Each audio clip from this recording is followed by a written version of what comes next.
Hey everyone, I want to introduce you to Dubai's diverse music scene. Today on the show we have Arqam. Arqam is a legendary musician and he also, I'm very proud to say, is my brother. Welcome to the show. Thank you for having me, brother. Tell us a bit about yourself and tell us about your upcoming projects. Basically, I'm an artist that have been doing music in Dubai and the rest of the world since 2005. I started out with a band. It was me and Julian Symes on the keyboard. We started producing some music. We thought that was good, and we decided to kind of start performing that original music live, doing speakeasies and open mics. And then at some point during 2006, we released an album called Sunchild.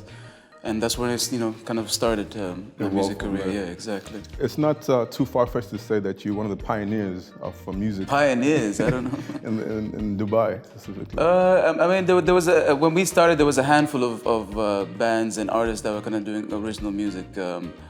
It was kind of in the music scene was in its infancy. So I would say we were just a handful of bands that were doing music at that time. What kind of genre would you say your music would fit under?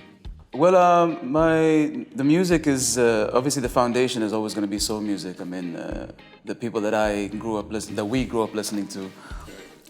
People Michael Jackson. Stealing tracks from dad. Yeah, stealing the vinyls, yeah, exactly. The cassettes, exactly.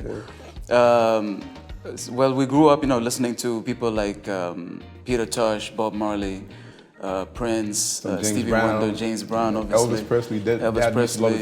Yeah, exactly. That's right.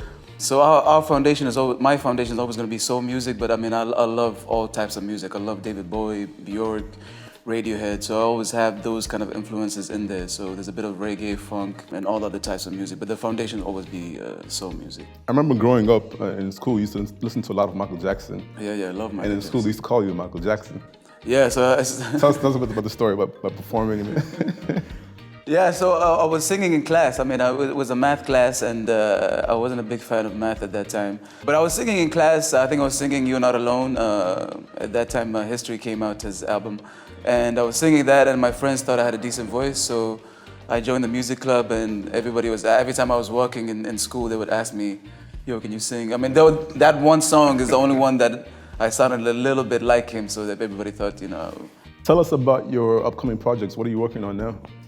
I got a couple of things. First off, I have a single that's coming out called Higher, Breathe Easy. I made you listen to it the other day. Right. I loved it. It was thank you very much, man. Groovy, very groovy. Thank you, brother. Yeah, so that's coming out soon, inshallah. And I have a project that I'm working with a few other musicians, Ratish, Steve, Jerome.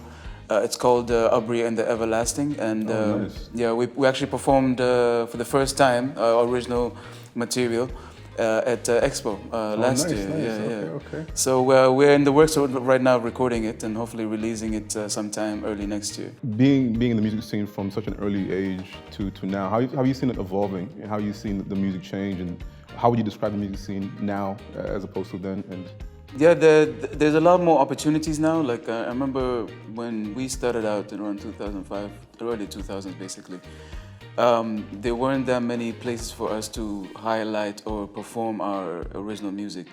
And I think now, as far as there's way more platforms, there's way more venues, events. There's obviously the government is helping out as far as encouraging and supporting local artists to do their music and to promote their music as well. So there's many more opportunities, and I think there's many more quality artists that are coming out that are from here or that are based here that are doing really good music.